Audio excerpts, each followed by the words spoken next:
오늘의 말씀의 주제는 예수의 살과 피라는 주제를 가지고 함께 요한복음 6장 말씀을 묵상해 보겠습니다. 지난주에 저희는 요한복음 6장을 시작하면서 5장에 기록되어 있는 안식일 논쟁과 이 6장에는 이제 오병이어의 기적이 기록이 되어 있습니다. 6장에서는 이제 오병이어의 기적이 기록이 되면서 그 뒤에 오병이어의 기적에 따라서 나오는 그 의미에 대한 말씀이 계속해서 그 뒤에 요한복음 6장에 이어지는 말씀의 내용입니다. 그래서 5장의 이 안식일 논쟁과 어떻게 이 오병이어의 기적, 다시 말해서 예수님의 살과 피, 예수님의 살과 피로 얻어지는 우리의 영생의 양식과 또 이 안식일에 대한 의미가 어떻게 연결이 되는가, 이것을 지난주에 함께 잠시 살펴봤었습니다. 출애굽기 16장에서는 안식일에 대한 계명이 최초로 주어집니다. 출애굽기 16장에서 저희 이제 주일날 출애굽기 16장을 함께 보고 있죠. 출애굽기 16장에서는 최초로 성경에서 안식일에 대한 계명이 주어지게 됩니다.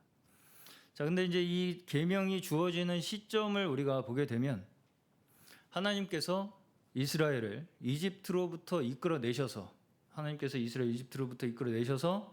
약속의 땅 가나안으로 인도하시는 그 과정 가운데에 그들이 통과하게 되는 광야라는 그 장소에서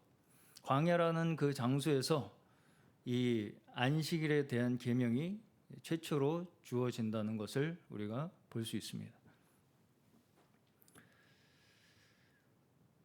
자, 이 배경을 잠시 다시 한번 우리가 생각을 해보시면, 이스라엘 백성들이 지금 이집트로부터 해방이 되었잖아요. 이집트로부터 이스라엘 백성들이 해방이 되어서 이제 그들은 하나님께서 약속하신 젖과 꿀이 흐르는 가나안 땅을 이제 기대하고 출발을 했습니다. 그런데 그 이스라엘 백성들의 기대와는 달리 그들의 당장에 지금 눈앞에 펼쳐져 있는 현실은 광야였습니다. 그래서 그들이 그 광야라는 현실 앞에서 원망을 하게 되죠. 하나님께 원망을 하게 됩니다. 모세에게 원망을 하고. 그런데 이제 그들의 그러한 원망에 대해서 하나님께서 16장에서 보시면 그들에게 만나를 내려주심으로써 그들을 먹이시는 것을 볼 수가 있습니다. 근데 이제 여기서 만나를 주심과 동시에 이 만나를 먹는 규칙으로 주어지는 계명이 안식일입니다. 안식일 계명. 이 만나를 먹는 규칙으로 안식일 계명이 이제 최초로 어떤 뭔가 하나님의 백성들로서 지켜야 할 최초의 어떤 계명으로 주어지는 것이 안식일입니다. 안식일. 네. 그래서 이제 그 뒤에 보시면 출애굽기 23장에서 이제 10계명에서 출애굽기에서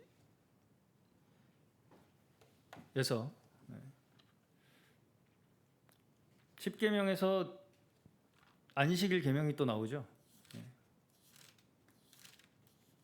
20장입니다. 출애굽기 20장에서 이제 10계명이 반포가 됩니다. 거기서 안식일이 몇 번째인가요? 네 번째입니다. 네 번째 계명으로 주어지는 것이 안식일이에요. 그리고 이제 출애굽기 23장으로 넘어가면 절기가 이제 크게 세 가지의 절기가 정해집니다. 출애굽기 23장에 보시면, 그래서 이제 첫 번째는 무교절입니다. 무교절은 유월절을 기념하는 절기입니다. 그리고 이제 맥추절이에요. 오순절이라고도 합니다.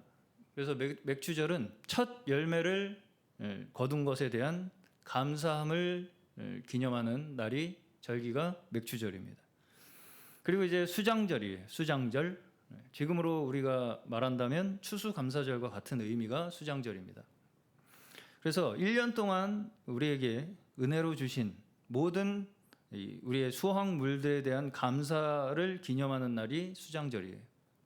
그래서 출애굽기 23장에서는 크게 세 가지의 절기가 이렇게 이제 주어지고, 그리고 이제 레위기 23장으로 가면 이 출애굽기 23장의 세 가지 절기가 더 세분화가 돼서 7가지로 나눠집니다.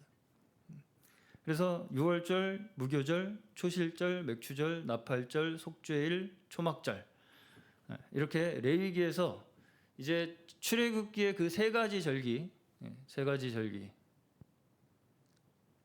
무교절, 또 맥추절, 수장절, 이 출애굽기 23장에서 주어진 이 세 가지 절기가 이제 더 세분화돼서 7가지로 이 레위기 23장에서는 나누어지는 것을 우리가 확인할 수가 있어요.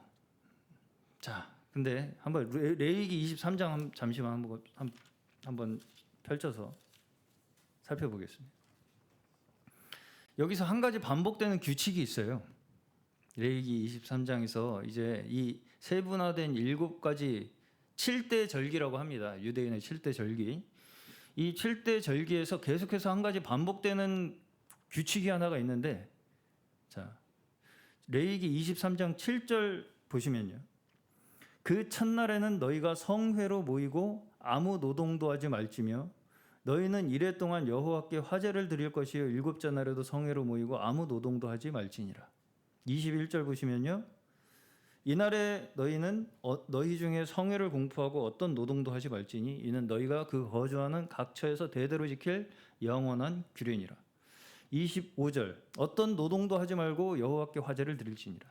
28절 이날에는 어떤 일도 하지 말 것은 너희를 위하여 너희 하나님 여호와 앞에 속죄할 속죄일이 됨이니라. 35절 첫날에는 성회로 모일지니 너희는 아무 노동도 하지 말지며 이레 동안에 너희는 여호와께 화제를 드릴 것이요 8째 날에도 너희는 성회로 모여서 여호와께 화제를 드릴지니 이는 거룩한 대회라. 너희는 어떤 노동도 하지 말지니라. 이 절기들이 쭉 이렇게 우리에게 이스라엘 백성들에게 주어지는데 그 지키는 하나의 규칙이, 공통된 규칙이 무엇인가요? 성회로 모이되 안식일로 모여라, 이것입니다. 그렇죠? 각각의 절기들을 지킬 때 반드시 성회로 모이게 되어 있어요. 성회라는 건 다 같이 이렇게 모여서 그 절기를 지키라는 것입니다. 그런데 이 성회로 모이는 이 규례와 안식일을 지키는 규례가 정확하게 같다는 것을 우리가 알 수가 있어요. 절기들, 7절기들을 매 7절기들을 지키는 그 성회를 지키는 규례와 안식일을 지키는 규례가 같다는 것이죠. 자, 6월절 다시 이제 이 7가지 절기도 결국은 크게 3가지로 볼 수가 있는데 6월절, 맥추절, 수장절, 출애굽기의 그 3가지 절기, 이 3가지 절기로 우리가 나눌 수가 있어요. 크게. 자, 첫 번째 6월절이 무엇입니까? 6월절이 어떤 의미이겠어요? 우리가 하나님의 은혜로 말미암아 구원받았다. 그렇죠? 6월절. 우리가 구원받은 것을 기념하는 날이잖아요. 구원받았다는 것은 우리가 전적으로 하나님의 은혜에 의해서 우리가 구원을 받았다. 그것은 우리의 생명이 하나님으로 말미암아 얻어졌다. 이것을 근본적으로는 고백하는 날입니다. 우리의 생명 자체가 하나님의 은혜로 말미암아 우리가 주어진 것이다. 구원이라는 의미가 사실은 거기에 있는 것입니다. 뭔가 우리가 어떤 문제에서 벗어나고 어떤 환경에서 이렇게 벗어나는 그런 것만을 의미하는 것이 아니라 사망에서 건져진 거잖아요. 우리가 사망, 죄의 권세 가운데, 죄와 사망의 권세 가운데서 우리가 건져짐으로써 진짜 우리가 생명, 하나님께서 정말로 진정으로 우리에게 주시고자 하는 정말 참된 생명을 우리가 얻게 되었음을 고백하는 것, 그것을 기념하는 것이 유월절입니다. 유월절. 자, 그리고서 이제 맥추절은요, 첫 수확에 대한 감사예요. 첫 수확, 오순절. 그리고 이제 수장절은 1년 동안 경작한 수확물을 거둔 걸 가지고 이제 저장을 하면서 그것에 대해서 감사드리는 절기가 수장절입니다. 추수감사절. 네. 자, 다시 말해서 이 세 가지 과정을 우리가 보시게 되면 어떤 우리의 이 영적 신앙적 원리가 여기에 들어 있냐면, 유월절로 말미암아서 우리에게 생명을 허락하시고, 그렇죠? 유월절로 말미암아서 우리에게 생명을 허락하시고, 맥추절로 말미암아서 첫 수확을 거두는 것을 우리에게 확인시켜 주심으로써 우리의 매 순간에 우리의 인생이 하나님께서 주시는 것에 의해서 우리가 살아간다는 것을 깨닫게 하시고, 한마디로 우리를 늘 돌보시고 인도하시는 분이 하나님이시라는 것을 우리가 고백하게 하시는 것이죠. 첫 수확이라는 것은 그런 것입니다. 그리고 이제 수장절, 추수감사절로 말미암아서 이 모든 것, 우리가 얻은 이 모든 것, 생명과 그 생명을 유지하시는 그 하나님께서 주시는 모든 그 생명의 축복, 이 모든 생명을 허락하신 그 하나님을 우리가 하나님 앞에 감사드리는 것, 그것이 추수감사절이죠. 수장절. 우리가 우리의 삶을 되돌이켜 봤을 때 이 모든 것이 다 하나님께서 우리에게 허락하시지 아니하셨으면 우리는 결코 생명을 얻을 수도 없으며 살아갈 수도 없는 자들이라는 것을 고백하는 것, 그것이 수장절입니다. 그것을 크게 봤을 때 세 절기, 세분화했을 때 7절기, 이것만 계속 지키면서 살아도 1년이 후딱 가겠죠. 그래서 유대인들에게 1년 내내 이 절기들을 지키면서 결국은 무엇입니까? 하나님께서 우리에게 허락하신 모든 그 축복을 1년 내내 기념하고 감사하도록 하시기 위해서 주신 것이 모든 절기들이 가지고 있는 공통적인 의미입니다. 그런데 이 모든 절기들의 공통 분모가 있다는 거예요. 그냥 지켜서 되는 것이 아니라 그 모든 절기들의 공통 분모, 이 뿌리가 되는 계명이 있는데 그것이 바로 안식일이라는 것이죠. 이 모든 절기들을 우리가 지키는 데 있어서 거기에 밑바탕에 항상 우리가 잊지 않고 기억해야 하는 것이 안식일이라는 거예요. 안식일을 바탕으로 우리가 절기를 지켜나간다는 것입니다. 절기를 지켜서 우리가 안식을 얻는 것이 아니고, 안식을 통해서 하나님께서 우리에게 허락하신 그 안식을 우리가 기억함으로 말미암아 그 절기들이 성립이 된다는 것입니다. 자, 안식일은 십계명보다도 먼저 주어지죠. 보시면 십계명에서도 안식일을 기준으로 봤을 때 이제 앞에 세 계명, 십계명의 앞에 세 계명은 하나님께 대해서 우리가 지켜야 할 계명입니다. 첫 번째가 나 외에 다른 신을 섬기지 말라. 우상을 섬기지 말라. 내 이름을 망령되이 일컫지 말라. 이것이 이제 이 안식일의 앞에 세 계명으로 주어지는 계명들이고요. 뒤에는 이제 부모에게 순종해라, 또 살인하지 말라, 뭐 이런 계명들이 이제 뒤에 사람과 사람 사이에 지켜야 할 계명들이 그 뒤에 나오는 계명들이죠. 여기서 우리가 보실 수 있는 것이 뭐냐면, 그 사이 하나님께 우리가 지녀야 할 우리의 신앙적인 태도, 그 계명과 그로 말미암아서 우리가 이 땅에 사람들 간에 우리가 가져야 할 신앙적인 원칙이 무엇으로 연결되고 있느냐? 안식일로 연결되고 있다는 것이죠. 자, 다시 말해서 하나님의 말씀으로 이미 완성되어진 이 하나님의 역사 안에서 우리는 안식할 수 있으며, 우리는 그 안식 안에서만이 하나님께서 이 땅에 하나님의 법으로 통치하심을 누리게 된다는 것입니다. 하나님의 말씀, 하나님께 대한 우리의 신앙적인 태도를 통해서 우리는 늘 하나님께서 이미 우리를 위해서 모든 것을 완성하시고 베푸신 그 역사 안에 우리가 거함으로써 우리는 안식을 얻을 수 있게 되고요. 그 안식으로 말미암아서 하나님께서는 우리를 통해서, 우리에게 주신 그 안식을 통해서 이 땅에 하나님의 법을 다스리고, 하나님의 법으로 다스리고 통치하시는 그 역사를 여전히 우리를 통해서 이루어가고 계신다는 것입니다.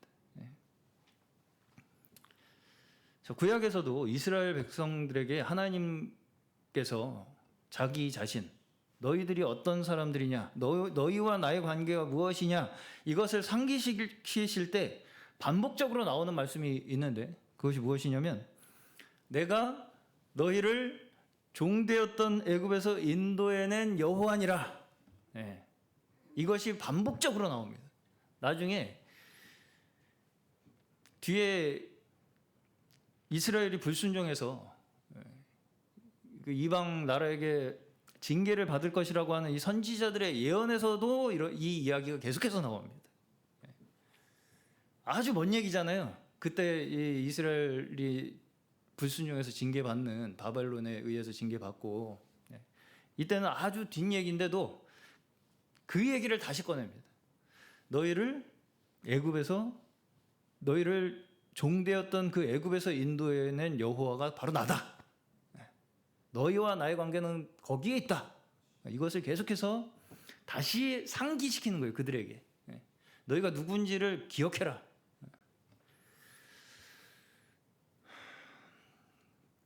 자, 이걸 뒤집어서 이야기를 한다면, 하나님의 백성들이 불순종함으로써 징계를 당하는 그 원인이 결국은 어디에 있다는 것입니까? 하나님의 백성들이 불순종하고 결국은 징계당하는 그 모든 원인이 어디에 있다고 말씀을 하시는 것이냐면, 우리가 어디에서부터 구원받은 자들인지를 잊어버리고 있기 때문이라 라고 말씀을 하고 계시는 것입니다. 우리가 어디서부터 구원받은 자들인가, 그 근원을 잊어버린 것이 우리가 불순종하고 징계를 받는 원인이다, 이렇게 말씀을 하시는 거예요. 그리고 우리가 계속해서 그 근원을 기억하고 기념하고 감사드리고 잊지 않도록 하시기 위해서 우리에게 주신 것이 무엇이라는 것입니까? 안식이라는 것입니다. 우리에게 안식을 주심으로써 그걸 계속 기억하고 기념하고 감사하도록 하신다는 거예요. 자, 그럼 안식은 어디에서부터 옵니까? 안식은 어디에서부터 와요? 모든 것이 하나님의 은혜로 말미암았다는 것을 우리가 늘 잊지 않고 기억하고 살아가는 것에서부터 오는 것이 참된 안식입니다. 이것을 우리의 평생에 걸쳐서 잊지 않도록 하시기 위해서 실제적으로 우리의 시간 속에서, 우리의 삶 속에서 지키도록 우리에게 주신 것들이 유대인들에게는 절기이고 우리에게는 수요일, 금요일, 주일 예배입니다.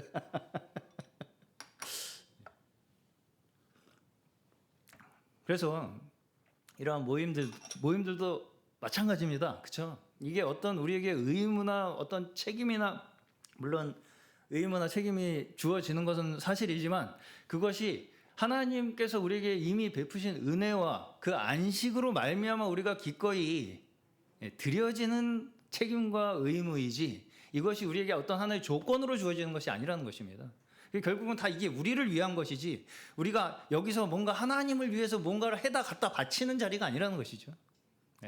이미 우리에게 주신, 하나님께서 우리에게 주신 축복과 은혜에 대한 기념과 감사를 위해서 우리가 이 자리에 나온 것이죠. 그것을 잊지 않기 위해서 우리가. 왜?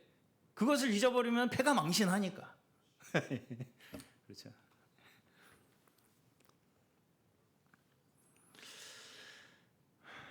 우리는 생명을 은혜로 받았습니다.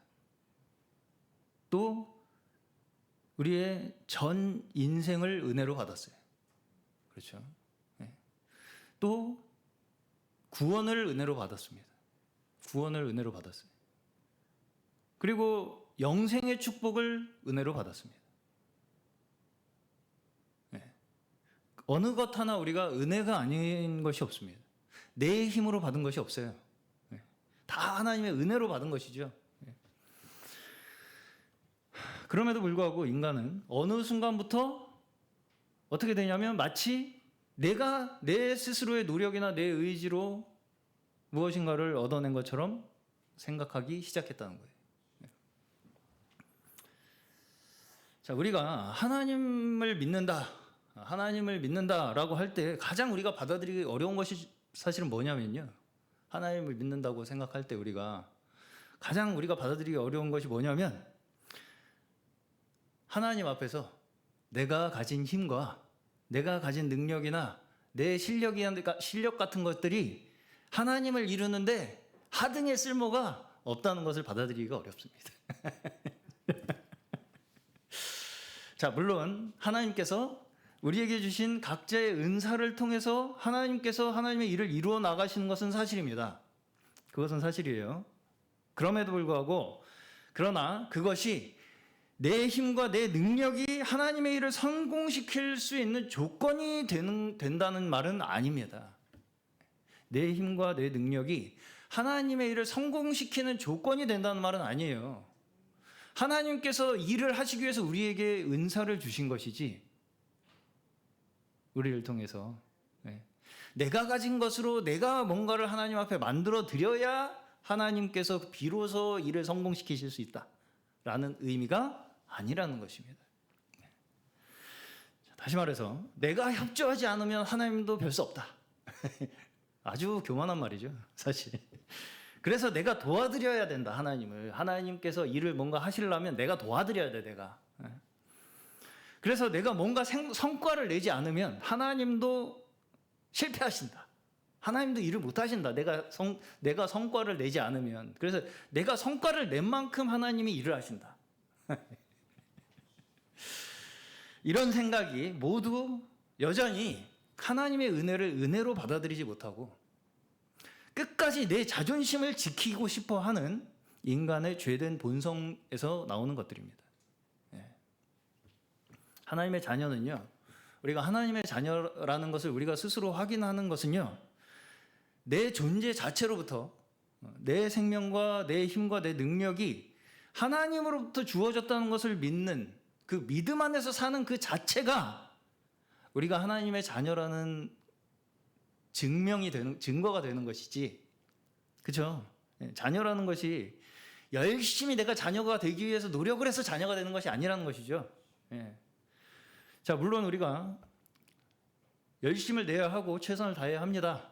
열심을 내야 하고 최선을 다해야 하지만 어디까지나 우리의 하나님 앞에서의 열심과 이 충성은 우리가 이미 하나님의 자녀이기 때문에 얻게 된 은혜에 의한 것이지 우리의 열심이나 성과가 우리를 자녀로 만드는 조건이 되는 것이 아니라는 것입니다.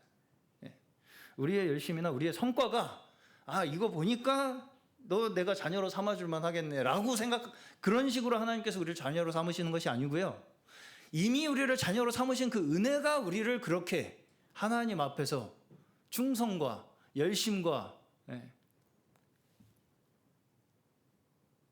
그 성실함으로 우리를 살게 만드신다는 것입니다.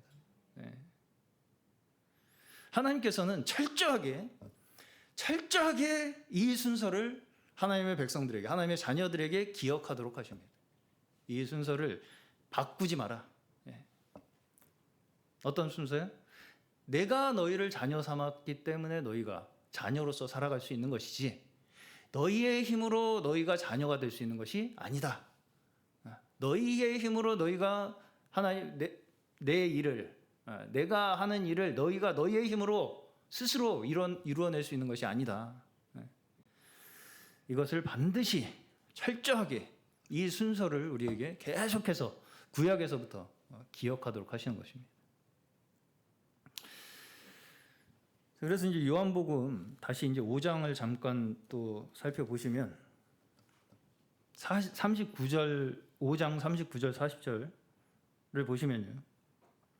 너희가 성경에서 영생을 얻는 줄 생각하고 성경을 연구하거니와 이 성경이 곧 내게 대하여 증언하는 것이니라. 요한복음 5장 다시 한번 돌아가서 한번 보겠습니다. 너희가 성경에서 영생을 얻는 줄 생각하고 성경을 연구하거니와 이 성경이 곧 내게 대하여 증언하는 것이니라. 그러나 너희가 영생을 얻기 위하여 내게 오기를 원하지 아니하는도다. 자, 제가 어제 한 학생과 이런 대화를 했습니다. 너 예수님 믿어? 믿는데요. 어린 학생이었어요. 그래서 예수님이 누군데? 예수님이 누군데 믿어? 그렇게 물어봤어요. 그랬더니 하나님의 아들이래. 그럼 하나님의 아들이라는 걸 어떻게 알아? 너는? 예수님이 하나님의 아들이라는 걸 어떻게 알아? 그랬더니 십자가 때문에 안 돼. 정답은 따박따박 얘기를 잘해요. 그래서 그러면 십자가가 뭔데? 십자가가 뭔데? 용서하신 거래. 용서. 잘 알긴 잘 알아요. 그러면 뭘 용서하신 거예요? 뭘 용서? 우리의 죄를 용서해 주신 거예요. 왜 죽으셨어? 예수님은 왜 죽으셨어요? 내 죄 때문에 죽었죠. 예수님이 죽으셔야 할 이유가 있습니까? 예수님은 죽으셔야 할 이유가 없었죠. 오로지 우리의 죄를 위해서 죽으셨어요. 한마디로 오로지 예수님은 다른 사람을 위해서 죽으신 분이죠. 온전히 다른 사람의 죄를 대신해서 죽으신 분이 예수님입니다. 자, 우리가 예수님을 믿는다고 할 때 하나님께서 우리를 구원하시기 위해서 모든 것을 하나님께서 우리에게 내어주셨다는 것을 보여주시는 사건이 예수님이에요. 네. 예수님을 우리가 믿는다. 이걸 정말 신앙적인 고백으로 딱 이렇게 이야기하기가 쉽지 않습니다. 그래서 이제 제가 너는 그러면은 왜 네가 예수님을 믿어야 되는지 생각해 본 적 있어? 그랬더니 아직은 없대. 아직은 잘 모르겠대. 그래. 어쨌든 네가 네 힘으로 뭔가 안 되는 일이 있다는 것만 알아도 돼. 그게 나한테 찾아온 이유지? 그렇게 얘기를 했습니다.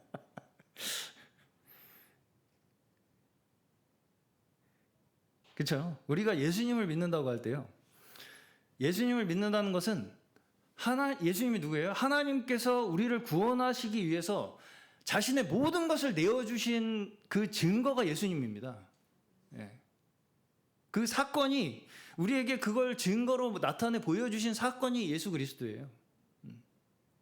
자, 그러면 반대로 이걸 얘기한다면 우리에게 예수 그리스도가 필요한 이유, 십자가가 필요한 이유가 뭐냐면요. 우리는 사실은 우리의 힘으로 어떤 작은 문제도 한 가지도 해결하지 못한다는 것입니다. 못하기 때문이에요. 우리가 우리 스스로의 힘으로 어떤 작은 한 가지의 문제도 해결할 수 없기 때문에 하나님께서 예수님을 보내실 수밖에 없으셨던 것이다. 하나님께서 예수님을 내어주시기까지 우리에게 그 은혜를, 그 구원을, 그 생명을 베푸시지 아니하셨으면 죽은 자나 다름없는 자들이에요. 우리는 우리의 인생에 있어서의 가장 핵심적인 문제, 사실은 아무리 작은 사소한 문제들이라도 다 거기에 연관되어 있죠.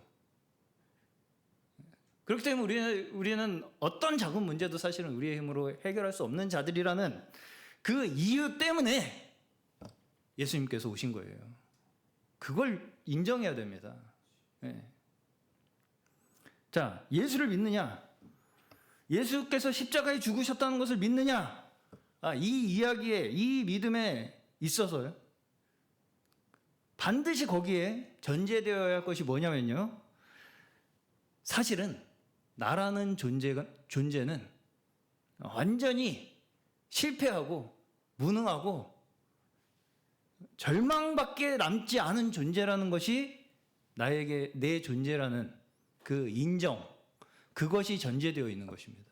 십자가를 믿는다, 예수를 믿는다, 십자가를 믿는다라는 것은 내가 할 수 없기 때문에, 내 힘으로 할 수 없기 때문에 하나님이 예수 그리스도를 보내실 수밖에 없었다는 것을 인정하고 받아들이는 것이 예수를 믿는 것입니다. 그냥 뭐 예수님이 오셨대, 나를 사랑하신다네, 그런 정도의 이 믿음이 아니고요. 내가 내 스스로 한 가지도 해결할 수 없구나, 그래서 예수님이 오실 수밖에 없었고 돌아가실 수밖에 없었구나를 인정하는 것이 예수를 믿는 거라고. 우리는 잘못해놓고도 끝까지 우깁니다. 끝까지 발 빼요. 그렇죠? 그 이제 학생도 뭐가 문제였냐면, 엄마 아빠하고 밤늦게까지 핸드폰을 안 하겠다고 약속을 몇 번을 했는데 계속 안 지켜지는 거예요. 계속 안 지켜져. 몇 번을 약속을 하고 또 해도 계속 안 지켜져. 그래서 본인도 결국에는 이거 내가 할 수 없는 일이다, 이건. 그걸 본인도 인정을 하고, 이건 목사님한테 가야겠구나. 그래가지고 이제 부모님하고 그 학생하고 합의하에 저를 찾아왔습니다.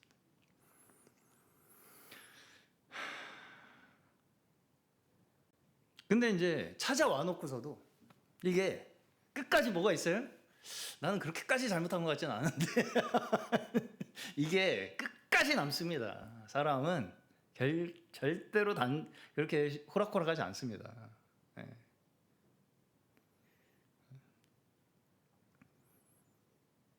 그래서 이제 계속 안 지켜지잖아요. 안 지켜지고 하다 보니까 이제 나중에는 아주 당당해지는 거예요. 당연히 안 되는 거지, 이거. 이걸 나보고 하라는 거야? 그러면서 부모님 앞에서 아주 당당하게 그냥 해버리는 거예요. 안 지켜버려. 딱 어겨버려, 그냥. 그래 놓고서도 또 그냥 당연해. 아무렇지도 않아, 자기는. 엄마 아빠만 속이 타. 그래가지고 이제 자녀하고 계속 서로 너 약속했는데 왜 안 지키냐, 이걸 계속 이제 하다가 이제 본인도 약속을 안 지킨 거는 이제 좀 찔리니까, 약속을 해놓고 안 지키는 건 찔리니까 계속 그거 가지고 이제 부모님이 이제 얘기를 하니까, 그러면은 그래, 목사님한테 기도는 내가 받아보겠다 이런 이제 결단을 가지고 오게 된 것입니다. 자,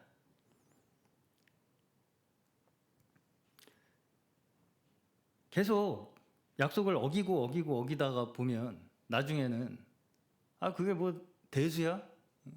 당연히 안 되는 거 아니야, 그건? 뭐 좀 약속이라는 게 어기라고 있는 거지.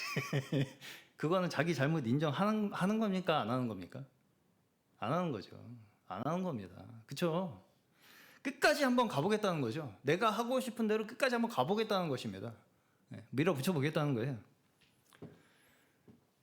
자, 근데 우리의 완전한 구원이 어디 있다는 것입니까? 우리 십자가에서 우리에게 주어진 이 완전한 구원은 어디 있어요? 나는 안 되는구나. 거기에 있는 것이 완전한 구원이라는 것이죠. 나는 안 되는구나. 내가 아무리 마음 먹고 막 해보려고 해도 안 되는구나. 그걸 인정을 하라는 거예요. 인정. 너 안 돼. 너 힘으로 안 되잖아. 그걸 깨닫게 하시는 것이 십자가입니다. 십자가는 그걸 깨닫게 하시는 거예요. 너 할 수 있어가 아니라 너의 힘으로 이제까지 하려고 시도했던 그 모든 것들이 패가 망신의 지름길이야. 그걸 우리에게 깨닫게 하시는 것이 십자가라는 거예요. 우리가 우리의 실력으로는 절대로 이 문제에서 벗어날 수가 없기 때문에 하나님께서 하나님 편에서 이 문제를 해결해 주시는 방법이 예수께서 십자가에 죽으시는 방법이라는 것입니다. 우리 편에서 이 문제를 우리의 실력으로는 절대로 해결할 수가 없기 때문에 하나님 편에서 우리의 문제를 먼저 해결해 주시는 방법이 예수께서 사람으로 오셔서 십자가에서 죽으시는 방법이라는 거예요. 자, 자녀들이 어릴 때는 집에서 여러 가지 불만들이 있죠. 그 친구도 이제 이런저런 불만들이 있었어요. 컴퓨터를 엄마가 너무 못하게 한다. 핸드폰 못하게 한다. 자꾸 잔소리한다. 핸드폰 한다고. 그렇죠? 그게 이제 어렸을 때는 어때요? 괜히 부모가 나 재밌는 꼴을 두고 못 봐가지고 일부러 괴롭히려고 그러는 것처럼 생각하잖아요. 애들 때는. 핸드폰 하는 거 재밌는데 얘가 저 이렇게 재미있게 지내는 꼴을 내가 두고 볼 수가 없어서 좀 괴로워봐라.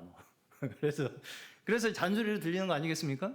부모의 그 말이 잔소리를 들리는 거잖아요. 그래서 그래서 제가 어제 그랬어요. 너 엄마 아빠 없으면 살 수 있어? 그랬더니 이제 생각에 잠기더라고요. 엄마 아빠 없으면 컴퓨터도 없고 핸드폰도 없어. 너 애초에 아무것도 누리고 살 수가 없게 되죠. 부모가 없이는 막상. 자, 부모는 자녀가 자기 맘대로 그렇게 자기 하고 싶은 대로 맘대로 살다가는 앞으로의 인생이 어려워질 것이 걱정되기 때문에 잔소리를 하는 것입니다. 근본적으로 부모는 그렇죠. 그런데 이제 자녀 입장에서는 어때요? 당장에 내 눈앞에 있는 즐거움을 빼앗기는 것처럼 내가 느껴지기 때문에 그 말을 받아들이기가 어려워지는 것이죠. 자, 다 자기 맘대로 하고 싶은 대로 사는 세상이 천국입니까? 지옥입니까?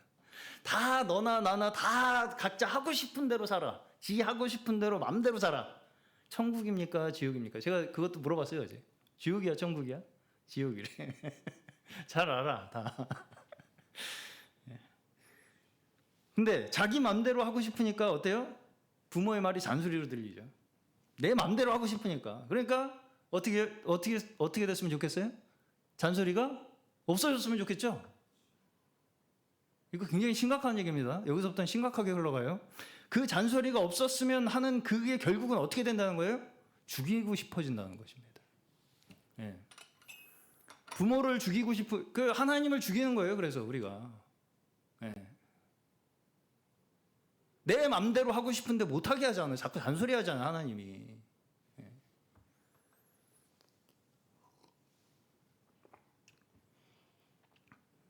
그 잔소리 안 들으려면 결국 죽여야 된다는 거예요. 죽여. 실제로 우리는 그 잔소리를 듣지 않고 싶어서 예수 그리스도를 십자가에 못 박은 자들입니다. 우리 모두가 그런 사람들이에요. 자, 사실은 우리도 다 알고 있습니다. 뭐가 맞는지 뭐가 틀린지 사실은 다 아니까 불편한 거죠. 그런데도 듣기 싫어요. 듣기 싫어. 왜? 일단 당장에 내가 하고 싶은 대로 하고 싶으니까 그냥. 내가 하고 싶은 대로 밀고 나가고 싶으니까. 그러니까 그때만큼은 잠시 성경도 덮어두고 그때만큼은 목사님과의 연락도 잠시 끊고 일단은 하고 싶은 대로 밀어붙여 봅니다. 그러다가 문제가 발생을 하면 이제 저한테 연락을 할 생각이 이제 나는 거죠. 자, 구약의 선지자 보시면 선지자들은 어떤 사람들이냐면 쫓아다니면서 불편한 소리 하는 사람들입니다. 사람들이 듣기 불편한 소리만 골라서 하는 사람들이 선지자들이었어요. 그렇죠? 자, 간단합니다. 선지자들의 말의 논리는 간단해요. 니네 그러다 큰일 난다. 이거예요. 니네 계속 그런 식으로 하다가는 큰일 나. 진짜 큰일 나. 그러면 이스라엘은 어떻게 해요? 큰일 나는지 안 나는지 나는 끝까지 한번 가볼란다. 내 마음대로 한번. 나는 큰일 나. 그래, 네 말이 맞는지 틀린지 난 모르겠고, 큰일 나는지 안 나는지 나는 모르겠고, 끝까지 나는 한번 이대로 한번 가볼란다. 그러면 이제 선지자는 뭐라고 하냐? 거기다가 뭐라고 하느냐면, 자, 내가 큰일 난다고 분명히 했어. 나중에 그 큰일 난다고 했던 내 말을 반드시 기억하기 바란다. 그것이 선지자들의 말이에요. 내가 큰일 난다고 했던 그 말을 정말 그 큰일을 당했을 때 반드시 기억하고 어떻게 하라? 돌이켜라. 인정하고 돌이켜라. 너희들이 그렇게 생각했던 것이 잘못이었다는 것을 인정하고 돌이켜라. 그것이 하나님께서 하나님의 백성들을 가르치시는 방식이에요. 네. 너희 계속 그러다가 큰일 난다. 큰일 나. 그러면 이제 계속 자기 마음대로 하잖아요. 사람은. 그러면 내가 분명히 너한테 얘기했어. 큰일 난다고. 네가 큰일 당했을 때 반드시 내 말을 기억하기 바란다. 그게 예언입니다. 그게 예언이에요. 네.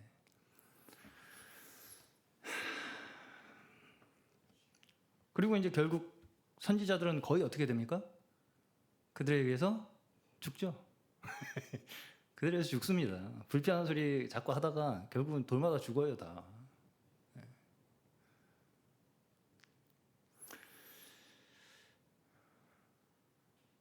저는 최근에 그 상담을 통해서 목사도 어느 정도 같은 역할을 하고 있다고 생각이 들었습니다. 가까이 하기엔 조금 먼 당신. 자꾸 내가 이제 사람들은 내가 한번 좀 나 자신을 좀 세상에서 펼쳐 보이고 싶잖아요. 좀 내 보이고 싶고, 좀 뭔가 이렇게 나 자신을 좀 뭔가 이렇게 증명해 보고 싶고 하는 그러한 욕구들을 자꾸 찔러서 불편하게 만들어. 그러면 어떤 사람이 이런 상황 속에서 모두가 다 그렇게 살잖아요, 사실. 모두가 다 내가 뭔가 내가 원하는, 내가 하고 싶어 하는 대로의 어떤 인생을 살아보고 싶잖아요, 다. 내가 하고 싶은 대로 한번 끝까지 해보고 싶잖아요, 다. 누구나 그렇다고요, 다. 안 그런 사람은 없습니다. 없어요. 그러한 모두가 처한 그 공통된 상황 속에서 어떤 사람이 선지자와 같은 역할을 하겠습니까? 자기의 현실, 자기의 욕구가 있음에도 불구하고입니다. 이 불구하고를 잘 기억하셔야 돼요.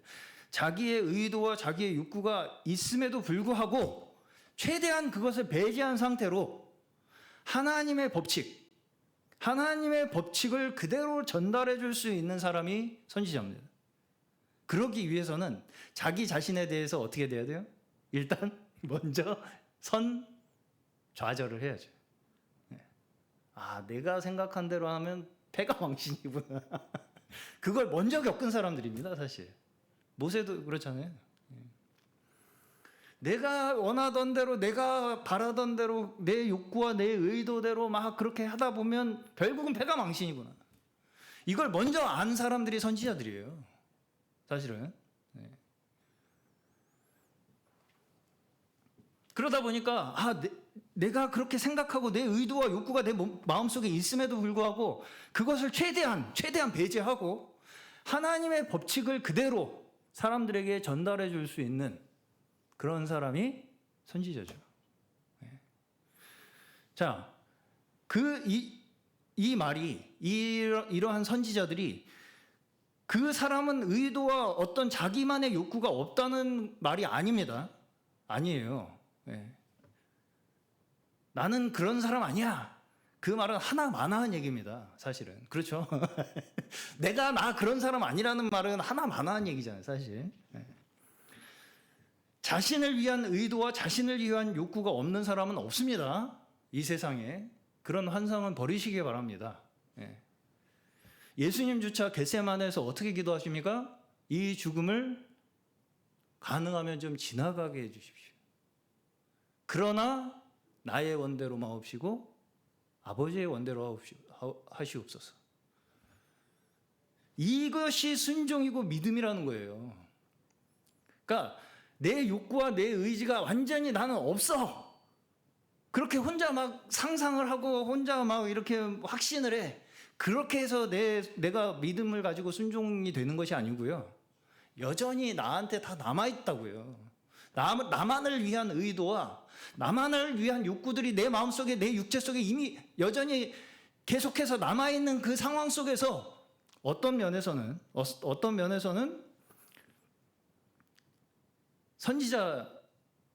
선지자는 어떤 사람이냐면 내 욕구와 내 의도를 앞세우면 문제가 오히려 더 커진다는 것을 항상 기억하고 있는 사람이에요. 그걸 항상 경계하고 있는 사람이에요. 오히려 거기에 대해서 더 예민하게 경계하고 있는 사람이 선지자라고요. 그러니까 그걸 더 크게 느끼는 거죠. 어떻게 보면 내 의도와 내 욕구를 더 크게 느끼는 거예요. 항상. 이게 내 의도가 여기에 들어있으면 이거 혹시 들어있으면 이거 패가망신인데 이것도. 그렇죠. 이 말하자면 걱정과 이 경계가 늘 우리의 마음속에 있는 그런 사람이 선지자라는 것입니다. 그런 사람을 통해서 하나님께서는 일을 해나가세요. 그런 사람을 통해서. 항상 자신의 육체 속에 존재하는 자신을 위한 의도와 자기를 위한 욕구, 이것에 대해서 항상 기억하고 있는 사람, 경계하고 있는 그 사람을 통해서 하나님께서 일하신다는 거예요. 어떤 능력 있고 실력 있는 어떤 그러한 사람들을 통해서 하나님께서 일을 하시는 것이 아니라 내가 하고 싶은 대로 계속 이렇게 하다가는 패가 망신한다는 교훈을 뼈에 새기고 있는 사람이 하나님께서 그를 통해서 일하는 사람인 것입니다. 내 마음대로 하다가는 패가 망신한다는 것을 뼈에 새기고 있는 사람, 뼈에 새겨주신 사람, 하나님께서. 자, 결국 십자가 앞에 얼마나 가까이 서 있는가는, 내가 십자가 앞에 내가 얼마나 가까이 서 있는가, 이것에 대한 것은 자기 자신에 대한 어떤 자신감이나 자존심 같은 것이 얼마나 많이 꺾여받는가와 깊은 관련이 있는 것입니다. 그래서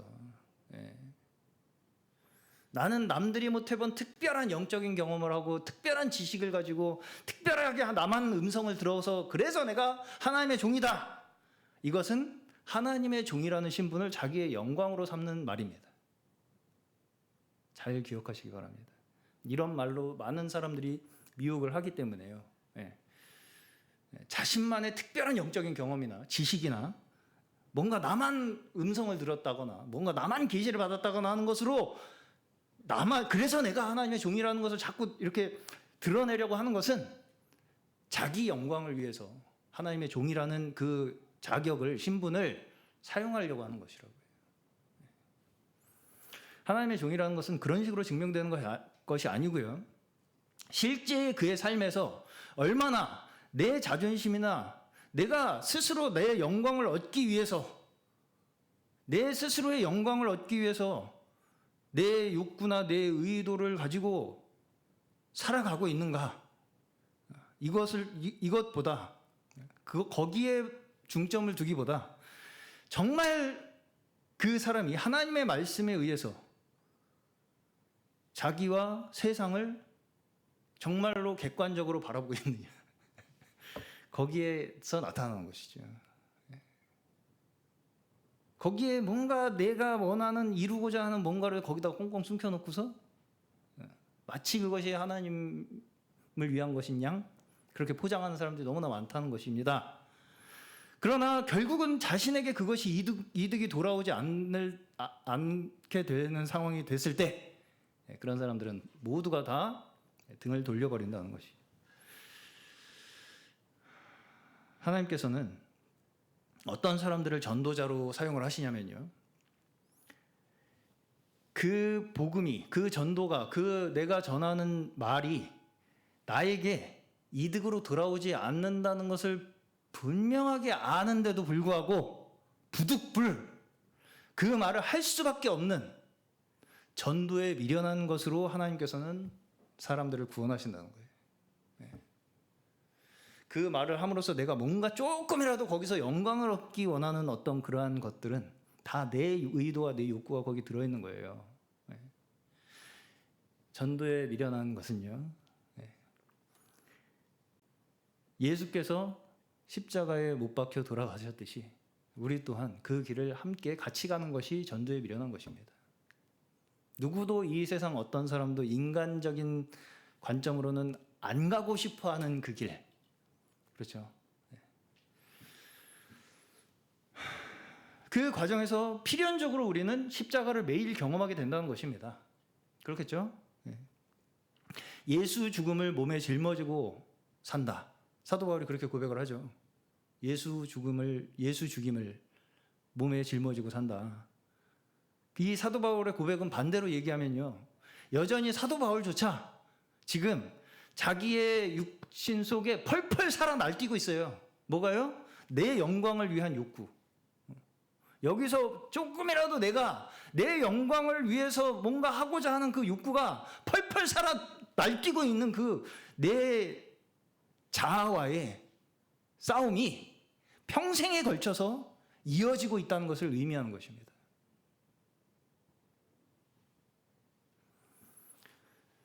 요한복음 6장의 중심 주제는 예수 그리스도의 살과 피입니다.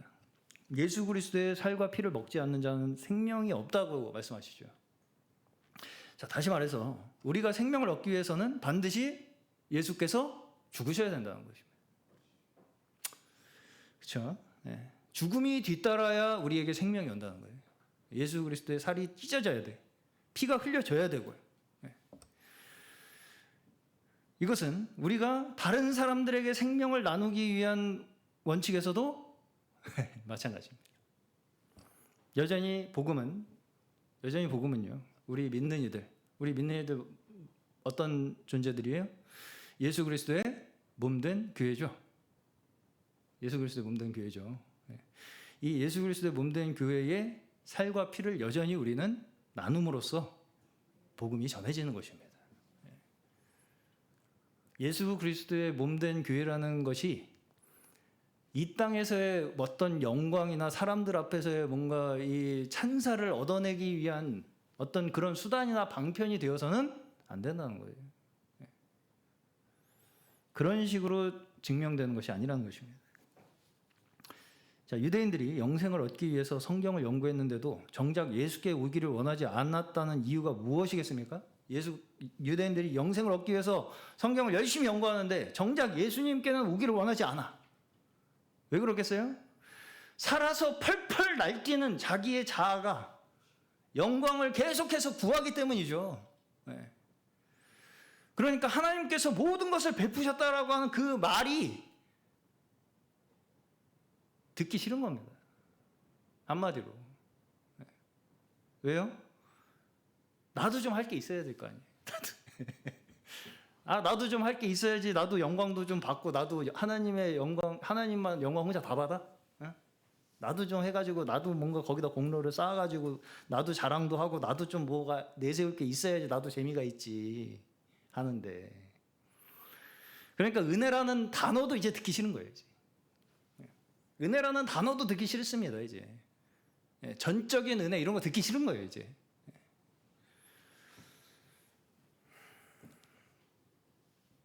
다 하나님의 은혜다 그러면 할 맛이 안 나는 거예요. 이제. 이거 좋은 마음입니까? 나쁜 마음입니까? 다 하나님의 은혜다 이거 듣기 싫은 마음, 좋은 마음이에요? 나쁜 마음이에요? 제가 어제도 그 학생한테 물어봤어요. 엄마가 너를 위해서 이것도 해주고 저것도 해주고 심지어 너 지금 잘못했는데도 상처받을까 봐 혼도 크게 못 내. 상처받을까 봐 혼도 크게 못 내더라고요. 그렇게 너를 위해서 지금 다 하고 있는데 네 엄마 아빠가 너는 오히려 지금 네 맘대로 하고 싶은 대로 하려고 엄마의 그 좋은 마음을 지금 이용하는 거잖아 지금. 좋은 마음이야 나쁜 마음이야? 그랬더니 나쁜 마음이래. 인정은 잘 하더라고요. 나쁜 마음이죠. 나쁜 마음이죠. 네. 우리 마찬가지입니다. 우리도 다. 그렇죠? 네. 하나님께서 다 참아주시고 다 인내해 주시고 예수님을 보내셔서 죽기까지 우리를 위해서 모든 것을 다 내어주셨잖아요. 하나님께서. 근데 끝까지 우리는 예수님이 죽으신 건 죽으신 거고 나도 좀 뭔가 거기서 보탤 게 있다. 그렇게까지 잘못하진 않았다 나는. 그래서 나는 좀 잘할 수 있다. 다른 사람은 모르겠는데 쟤는 모르겠는데 나는 좀 잘할 수 있어서 예수님 돌아가신 거는 좀 애석하게 생각하는데 나도 거기다 좀 보태겠다. 그래서 내 힘으로 나도 할 수 있다. 이걸 이렇게 생각하면서 계속 그 마음을 포기 안 하고 하나님의 은혜를 이용해서 자기 하고 싶은 대로 자기 의의를 드러내기 위해서 영광을 얻기 위해서 그렇게 살아가는 그 마음은 좋은 마음입니까? 나쁜 마음입니까?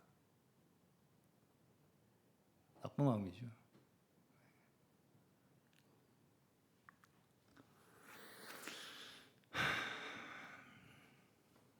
우리는 모두가 넘지 말아야 할 선을 가지고 있는 사람들이에요. 넘지 말아야 할 선이 있어요. 우리에게는 모두가 다. 그 선이 어디입니까? 그 선이 어디예요? 예수 그리스도예요. 예수 그리스도. 그러면 예수 그리스도께서 우리에게 그어주신 선이 뭐냐면, 예수 그리스도께서 우리에게 그어주신 선이 뭐냐면, 물론 우리가 다 완전하진 않습니다. 완전한 사람은 없어요. 그 선에 다 그렇게 부합한 사람은 없습니다. 그럼에도 불구하고 예수 그리스도께서 그어주신 선은 뭐냐면, 자기 영광을 위해서 다른 사람을 이용하지 않을 뿐 아니라 다른 사람을 위해서 희생할 수 있는 수준의 선이 우리에게 그어진 사람들이에요. 이 선을 넘으면 안 돼. 우리는 근본적으로 나의 유익을 위해서 다른 사람을 이용해 먹으려고 하는 그 선을 넘어서는 안 되는 사람들이라고. 원래가 예수께서 그 선을 그어주셨기 때문에 우리에게. 그리고 심지어 다른 사람을 위해서 내가 희생하도록 할 수 있는 그 수준의 선을 우리에게 그어주셨어요. 예수께서. 그래서 우리 모두가 다 그 선을 향해서 나아가고 있죠. 그것이 우리의 신앙의 의미입니다. 목적이고. 이것이 완전한 안식과 완전한 평안을 통해서 우리에게 구원을 이루시는 하나님의 선입니다. 이 선을 통해서, 이 선을 예수 그리스도로 말미암아 우리에게 그어주신 그 선을 통해서 우리에게 완전한 안식과 평안을 우리에게 허락하시고 계시다고요. 그런데 그 선을 우리가 지키는 것이 어때요? 당연히 힘들죠. 왜? 내가 하고 싶은 대로 하지 말라고 하니까. 나는 너무 익숙하거든. 다른 사람을 내 영광을 위해서, 내가 하고 싶은 그 욕구를 위해서 다른 사람을 써먹고 이용하고 대충 그냥 이렇게 해가지고 살아가는 게 너무 당연한 거였거든요. 그렇게 하지 말라니까. 심지어 그 사람을 위해서 희생해야 된다니까. 그렇기 때문에 그 선을 우리가 되도록이면 멀리하고 싶죠. 좀 멀리 두고 일단 조금 내가 이제 이렇게 하고 싶은 대로 좀 하다가 많은 분들이 그렇게 얘기하시잖아요. 난 죽기 직전에 믿겠다. 죽을 때 돼서 믿겠다. 왜냐하면 사람은 서로가 다 자기의 유익을 위해서 살아가기 때문입니다. 그게 사람과 사람 사이의 관계에서도 마찬가지예요. 지금 서로가 서로를 봤을 때 관계가 서로 죽고 목 사는 것처럼 그렇게 보여도 결국 자기 자신에게 유익이 되지 못하면 그 관계는 한순간 원수로 돌변합니다. 그것이 세상에서의 관계이고 살아가는 방법들입니다. 사람이 살아가는 방법들.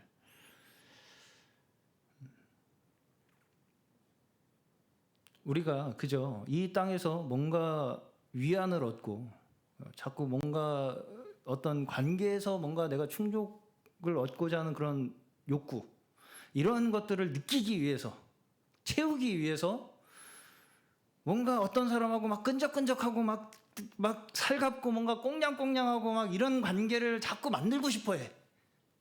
그래서 그 사람을 이용하고 싶잖아요. 그게 결국 이용하고 싶은 거잖아요. 내 어떤 그런 마음을 위안하기 위해서. 그런 것들이 다 이러한 속성들이 본성에 있기 때문이라는 것입니다. 자, 우리는 모두가 예수님의 살과 피를 먹어야 사는 자들입니다. 예. 스스로 우리가 세운 생존 전략과 인간의 지혜와 방법은 이미 다 패가 망신으로 판명이 됐습니다. 성경에서. 그렇죠? 예. 우리가 먼저 하나님 앞에 나온 자들이 아니죠. 우리의 힘으로, 우리의 의지로 하나님 앞에 나온 자들이 아니에요. 우리가 먼저 하나님을 섬기겠다고 나설 수도 있는 자들도 아닙니다. 어느 날 우리도 모르는 새에 이 자리에 나와서 우리는 함께 같은 믿음을 고백하게 된 자들입니다. 그것이 우리의 신앙이에요. 네, 어느 날 우리도 몰라 어느새 이 자리에 함께 모여서 같은 신앙을 함께 고백하고 있는 그러한 우리의 신앙 공동체가 저희 교회라는 것입니다. 이것이 우리가 하나님의 자녀가 되었다는 가장 중요한 믿음이에요. 내가 내 힘으로 뭔가 이루었다. 이것이 우리가 하나님의 자녀된 믿음이 아니고요.